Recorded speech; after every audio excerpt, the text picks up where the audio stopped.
Hello everyone, welcome to Study Tube. बढ़ते हैं हम लोग इस सीरीज में आगे और करते हैं इस वीडियो में इस सीरीज का सेट नंबर 72।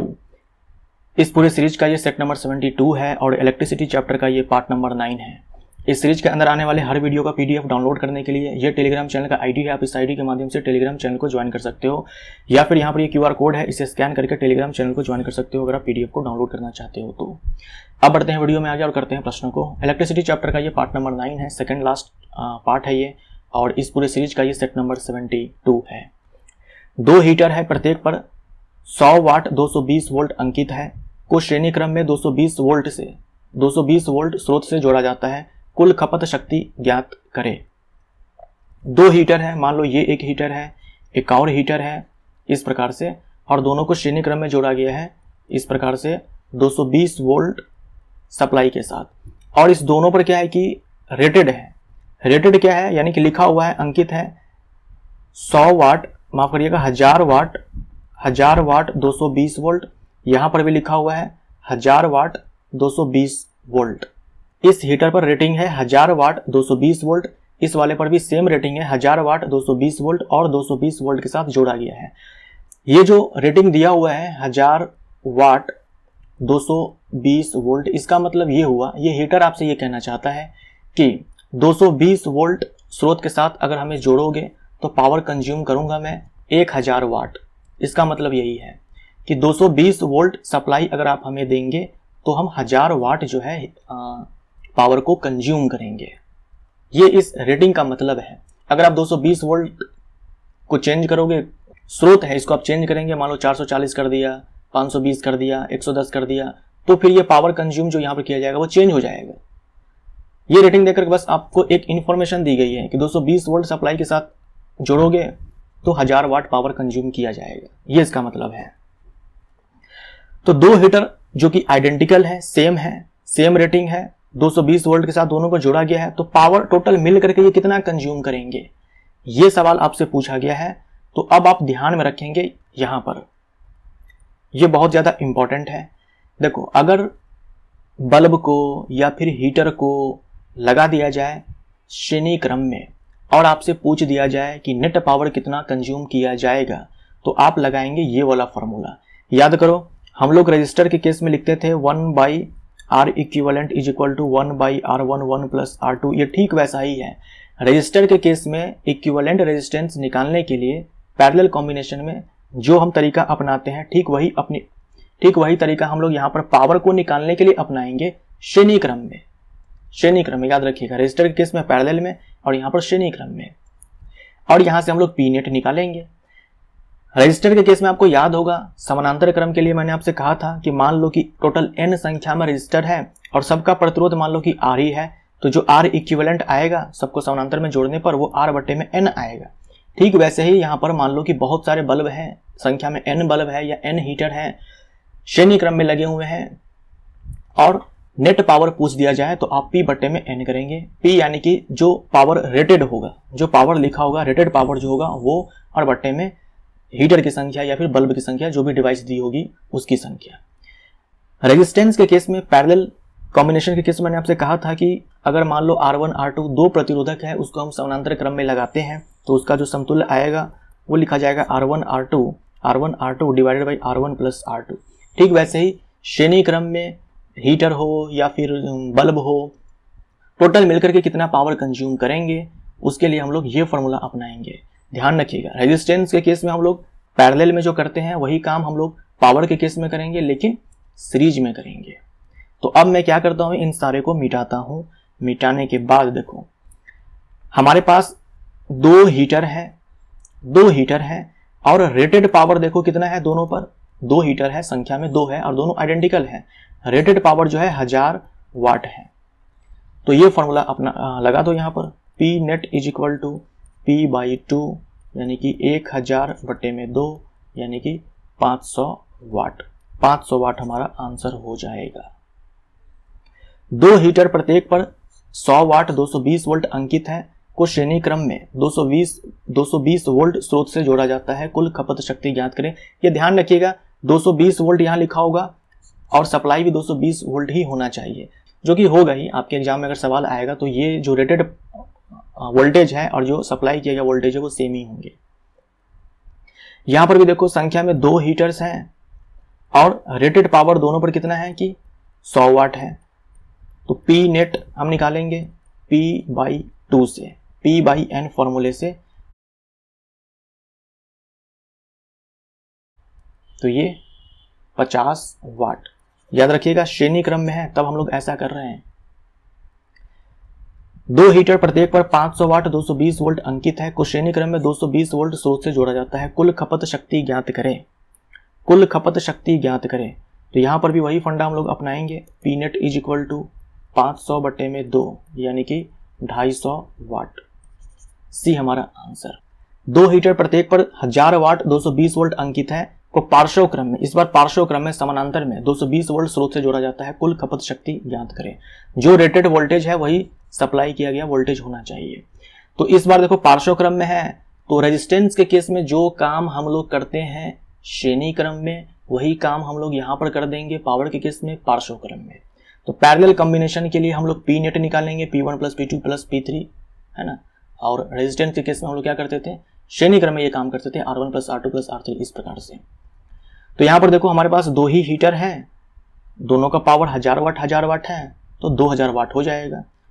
तो अगर मान लो हमारे पास n आइडेंटिकल हीटर्स हो या फिर बल्ब्स हो, सबकी रेटिंग जो है समान हो, वैसे केस में हम लोग नेट पावर निकालेंगे। जितने संख्या में होंगे वो बल्ब या फिर हीटर और जो रेटेड पावर होगा उसका गुणनफल। तो 2000 वाट हमारा आंसर। 2 हीटर प्रत्येक पर 250 वाट 220 वोल्ट अंकित है को पार्श्व क्रम में 220 वोल्ट स्रोत से जोड़ा जाता है। कुल खपत शक्ति ज्ञात करें। क्या हो जाएगा हमारे पास देखो n = 2 है और रेटेड पावर जो है 250 वाट है। तो P नेट क्या हो जाएगा n इंटू में P हो जाएगा। n का मान 2 है, P का मान जो है 250 है तो 500 वाट हमारा आंसर हो जाएगा। 500 वाट। 2 बल्ब A और B 100 वाट 220 वोल्ट और 1000 वाट 220 वोल्ट अंकित है। दोनों बल्ब को श्रेणी क्रम में 220 वोल्ट स्रोत से जोड़ा गया है। कौन सा बल्ब अधिक चमकेगा। अब मैं यहां पर आपको कुछ पॉइंट्स बता रहा हूं, ये आप ध्यान में रखिएगा। सीरीज कॉम्बिनेशन में है ना, यहाँ पर हाँ सीरीज में है। सीरीज के केस में देखो क्या होगा कि पावर जो होता है वो डायरेक्टली प्रोपोर्शनल टू रेजिस्टेंस होता है। डायरेक्टली प्रोपोर्शनल टू रेजिस्टेंस होता है। या इससे पहले भी आप याद रखो कि पावर कंज्यूम जो होता है, power consumed directly proportional to brightness, BRIGHTNESS, brightness. जो ज्यादा पावर कंज्यूम करेगा, जो ज्यादा पावर कंज्यूम करेगा वो ज्यादा चमकेगा। एक तो पॉइंट आपको याद रखना है। श्रेणी क्रम में क्या होता है कि जिस बल्ब का रेजिस्टेंस ज्यादा होता है उसका पावर ज्यादा होता है श्रेणी क्रम में, जबकि पैरेलल में क्या होगा, जिस बल्ब का रेजिस्टेंस कम होगा उसका पावर जो है ज्यादा होगा। पहला पॉइंट तो आपको ये याद रखना है दोनों में। दूसरा आप ये याद रखेंगे यहां पर जिसका पावर मिनिमम होगा उसका ब्राइटनेस मैक्सिमम होगा, और यहां पर जिसका पावर मैक्सिमम होगा उसी का ब्राइटनेस मैक्सिमम होगा। बस यही आपको ध्यान में रखने हैं, यही आपको ध्यान में रखने हैं। चाहे सीरीज हो या फिर पैरेलल हो, जो ज़्यादा पावर कंज्यूम करेगा उसकी ब्राइटनेस सबसे ज़्यादा होगी, वो बल्ब सबसे ज़्यादा चमकेगा। श्रेणी क्रम में क्या होता है कि पावर और प्रतिरोध में सीधा संबंध होता है। जिसका प्रतिरोध, जिस बल्ब का प्रतिरोध जितना ज़्यादा होगा वो उतना ज़्यादा चमकेगा। ठीक है, तो ये तो प्रतिरोध को देखते हुए हम लोग आंसर करेंगे, लेकिन हमें प्रतिरोध नहीं निकालना है, हमें केवल ये पावर देकर आंसर करना है। तो आप याद रखेंगे जिसका पावर मिनिमम होगा वो ज़्यादा चमकेगा। पार्श्व क्रम में क्या हो जाएगा, जिसका प्रतिरोध कम होगा वो ज़्यादा पावर कंज्यूम करेगा।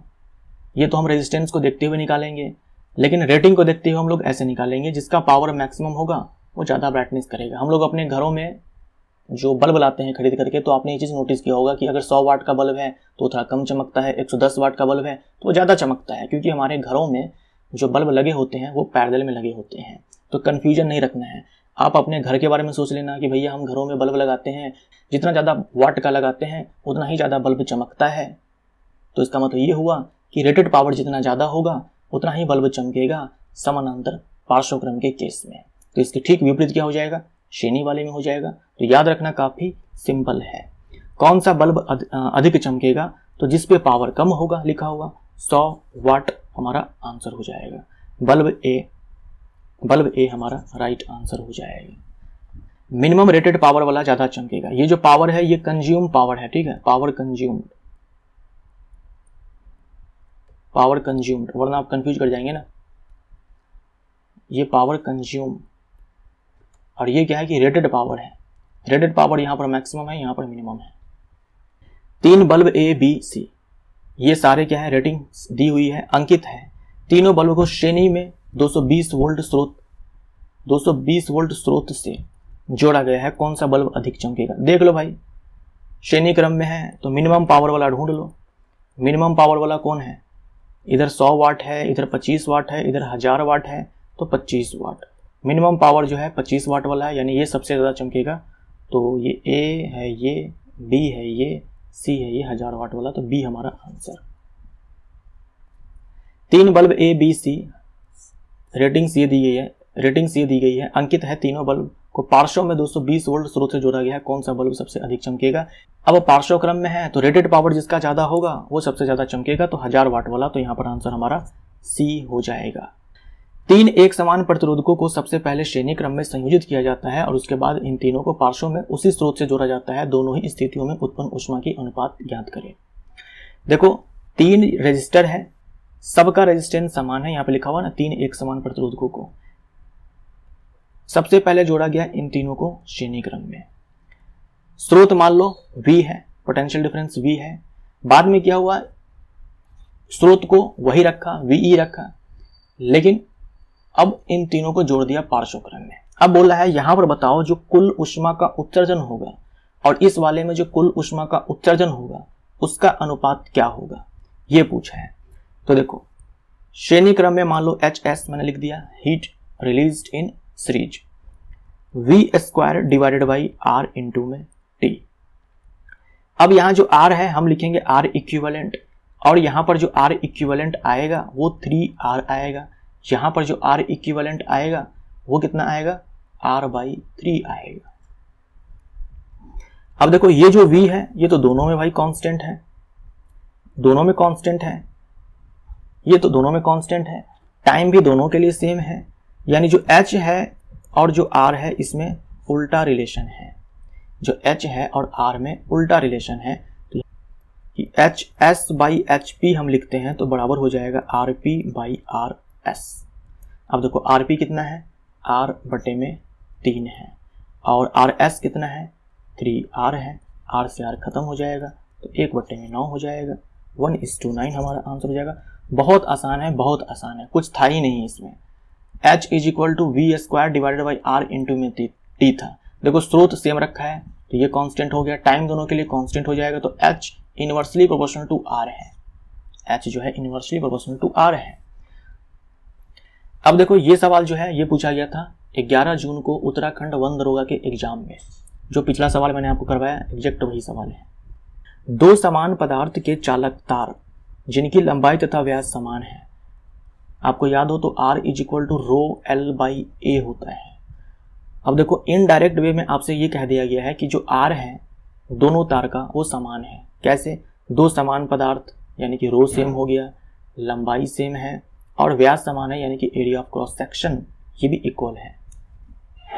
यानी हमारे पास 2 तार है, दोनों का प्रतिरोध R है। पिछले वाले में 3 था, इस वाले में 2 है, ये तो और भी ज़्यादा आसान हो गया। पहले लगाया गया श्रेणी क्रम में तो जो इसका RS निकल करके आएगा वो तो 2R आएगा, फिर बाद में लगा दिया पैरेलल में तो इसका समतुल्य जो है निकल करके R/2 आएगा। बोल रखा है समान विभवांतर वाले विद्युत परिपथ में पहले श्रेणी में फिर पार्श्व में विभवांतर यहाँ पर सेम है, यानी कि V हमारा यहाँ पर क्या है कि कांस्टेंट है। टाइम हम अगर निकालेंगे रेशियो तो दोनों को सेम टाइम के लिए निकालेंगे ना, तो ये भी हमारा कांस्टेंट हो जाएगा। तो जो फॉर्मूला होता है हमारा H = V² divided by R into में T, यहाँ पर V कांस्टेंट हो गया, V² कांस्टेंट हो गया, T कांस्टेंट हो गया, तो H inversely proportional to R हो जाएगा।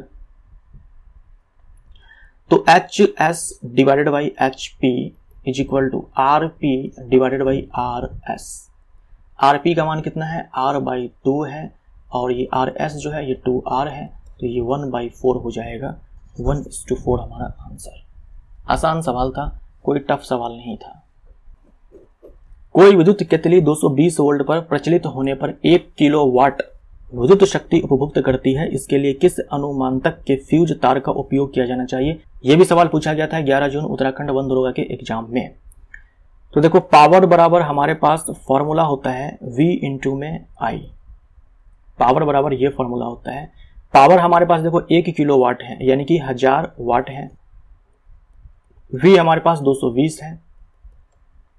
I हमें चाहिए, I बराबर है 1000 बटे में 220।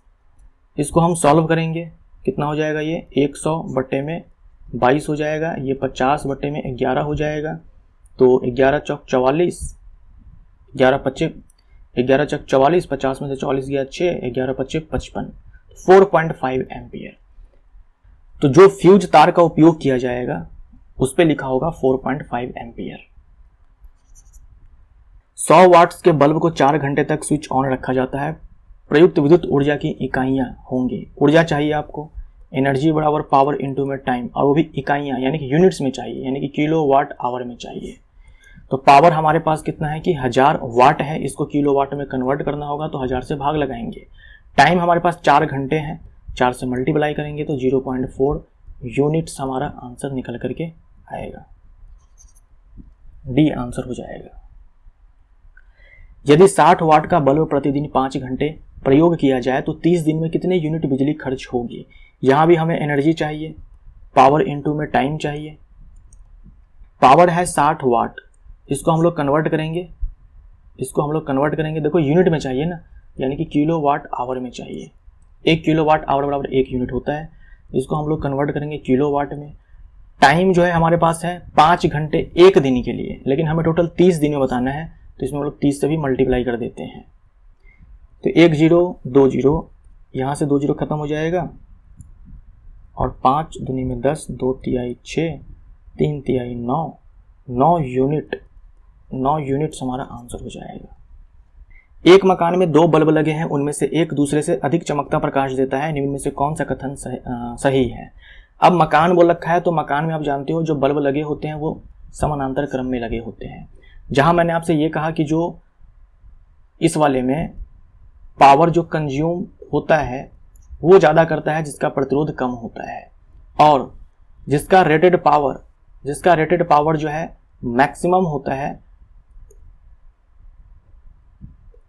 उसकी चमक भी सबसे अधिक होती है, मैक्सिमम ब्राइटनेस। ये 2 पॉइंट्स मैंने आपसे कहे कि आपको ध्यान में रखने हैं। प्रकाश की दीप्ति रेजिस्टेंस पर निर्भर नहीं है, गलत हो जाएगा। है दोनों बल्ब में रेजिस्टेंस समान है, गलत हो जाएगा। भाई एक ज्यादा चमक रहा है, कम चमक रहा है, तो रेजिस्टेंस अधिक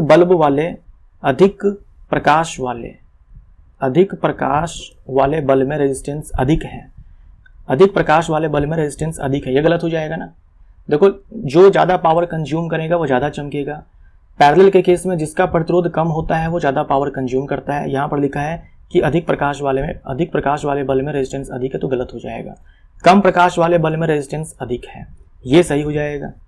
जो ज्यादा पावर कंज्यूम करेगा वो ज्यादा चमकेगा, जो कम पावर कंज्यूम करेगा वो कम चमकेगा।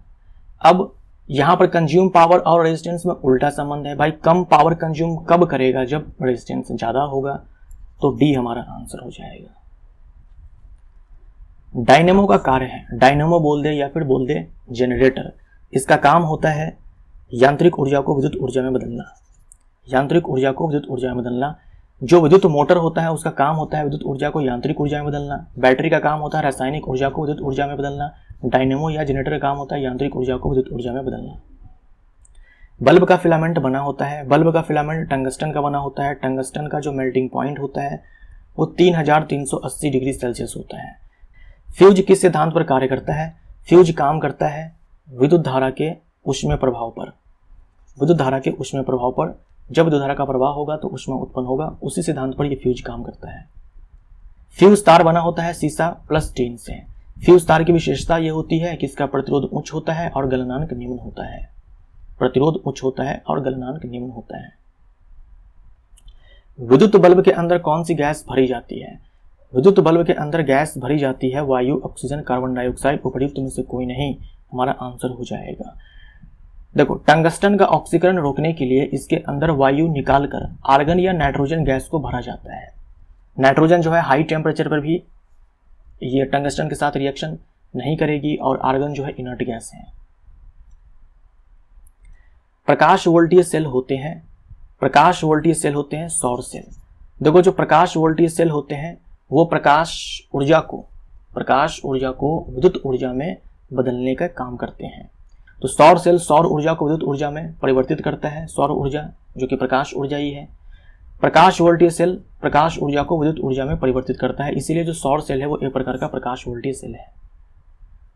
किसी अर्धचालक का प्रतिरोध गर्म करने पर, तो अर्धचालक के केस में मैंने आपसे कहा हुआ है कि टेम्परेचर बढ़ाओगे तो रेजिस्टेंस कम हो जाएगा और टेम्परेचर को कम करोगे तो रेजिस्टेंस ज़्यादा हो जाएगा। तो गर्म करने पर जो प्रतिरोध है ये घटता है। परम शून्य ताप पर अर्धचालकों में विद्युत प्रतिरोध हो जाता है।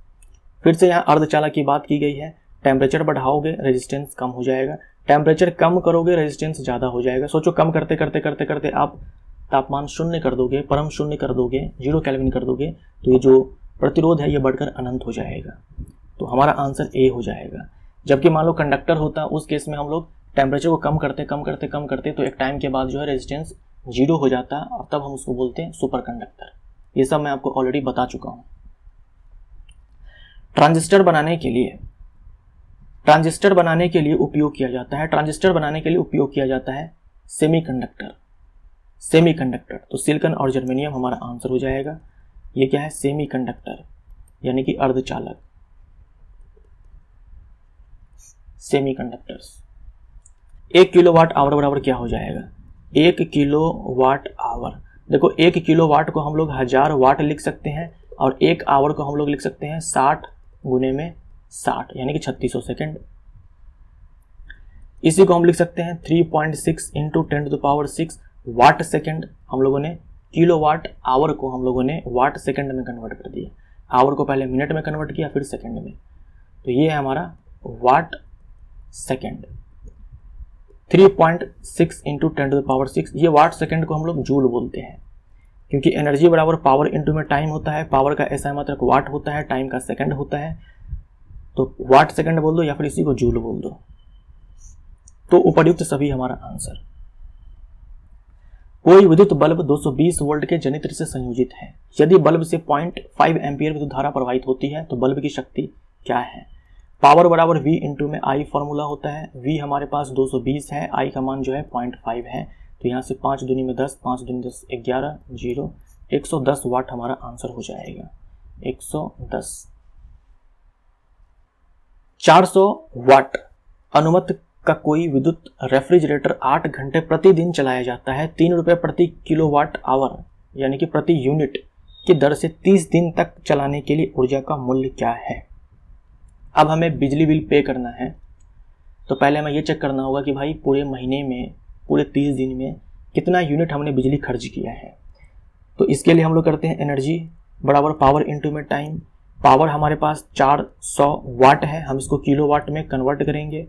टाइम हमारे पास 8 घंटा दिया हुआ है, ये 1 दिन का है। ये क्या है कि 1 दिन का है। ये किलोवाट आवर है या फिर यूनिट है, हमें 30 दिन का चाहिए। तो 400 बटे में 1000 गुने में 8 और गुने में 30, ये अब 30 दिन का है हमारे पास बिजली खर्च। 1 2 3 1 2 3 3 0 से 3 0 खत्म, ऊपर नीचे। ये 4 गुने में 8 और गुने में 3 है, तो 4 8 32 और 32 में हम 3 से गुना करेंगे तो 3 दूनी 6 और 3 3 9। सही है ना? ये इतने यूनिट्स हो जाएंगे, किलोवाट आवर यानी कि यूनिट्स हो जाएंगे। अब देखो, 1 यूनिट के लिए लिया जाता है 3 रुपया। 1 यूनिट के लिए लिया जाता है 3 रुपया। तो 96 यूनिट के लिए कितना लिया जाएगा? इसमें 3 से मल्टीप्लाई कर दो। 3 छक 18, 3 9 27 और 28, 3 छक 18, हासिल 1, 9 27 और 28।